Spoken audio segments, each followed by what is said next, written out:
Саламатсыздар ма, құрметті бухгалтерлер. Бүгін біз ИП-ны, яғни жеке кәсіпкерлікті қалай жабу керек, жұмысын қалай тоқтату керек, сол жайында айтатын боламыз.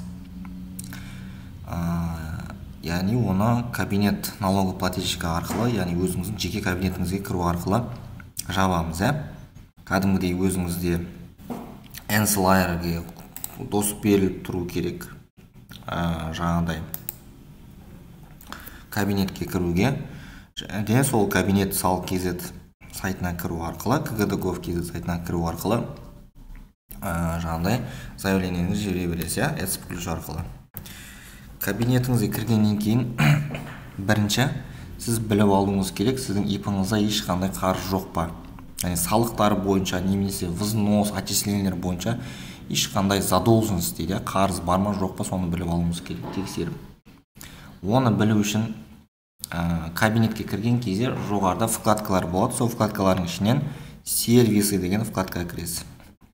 Кірген кезде ең астында сведения о задолженности деген бар. Соған кіреміз. Яғни оған кіру арқылы сіз өзіңіздің қарызыңыз бар ма жоқ па, соны көресіз. Ішіне кірген кезде обновить данные деп тұрады.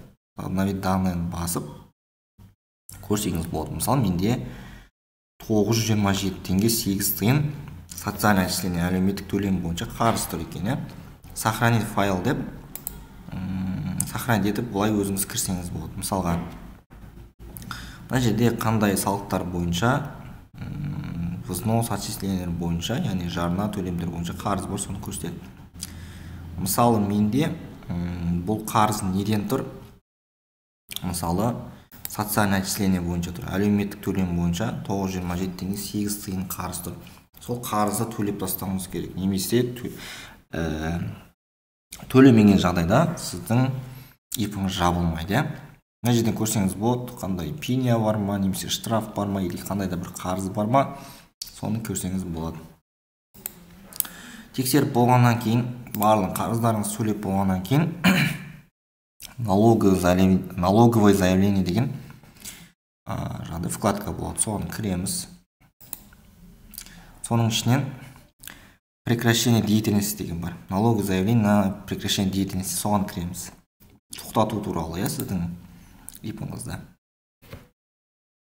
Яғни соның ішіне кіргенде бізде 029-шы форма ашылады. Соның ішінде тұрады. 2 страницадан тұрады. Бейініңіз, аты жөніңіз барлығы көрініп тұрады. Осы бірінші страницада астына түсірген кезде деген бізде не бар?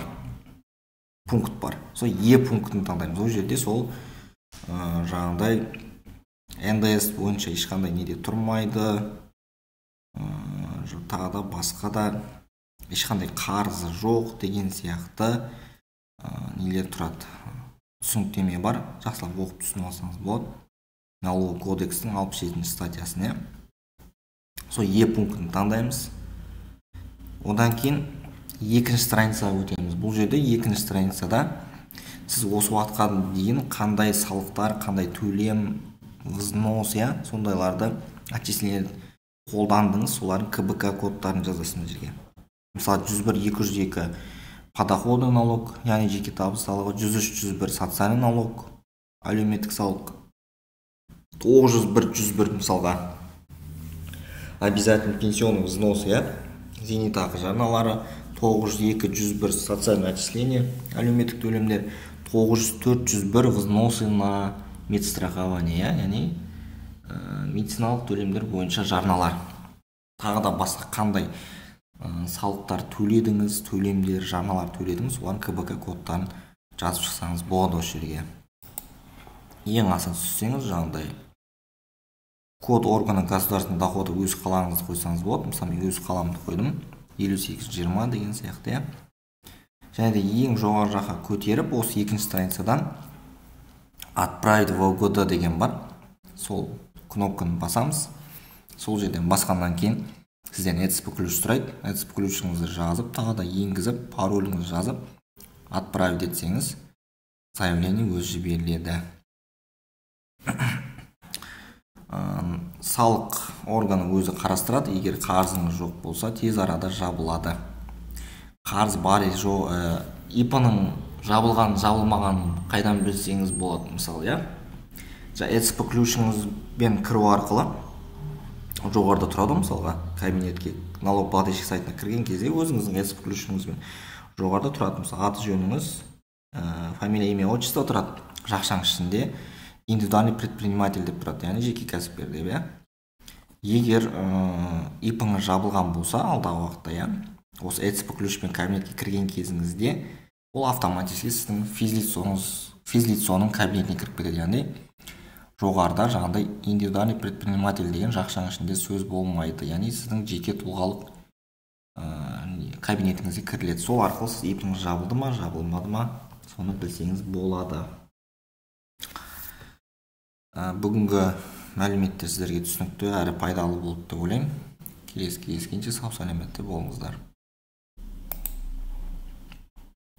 Егер де осы бухгалтерия саласына қатысты бухучет, бухгалтерский учет, бухгалтерлік есептер, немесе 1С программасы бойынша, немесе осындай ИП-ны қалай ашу керек, жабу керек деген сияқты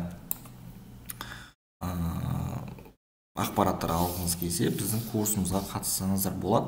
Сертификат барлығы беріледі, барлығы түсінікті, өте тиімді бағада. Мына WhatsApp номерге шықсаңыздар болады. 8778-279-1398 деген WhatsApp номеріне жазып курсқа тіркелсеңіз болады. Келесі кездескенше сау саламатта болыңыздар.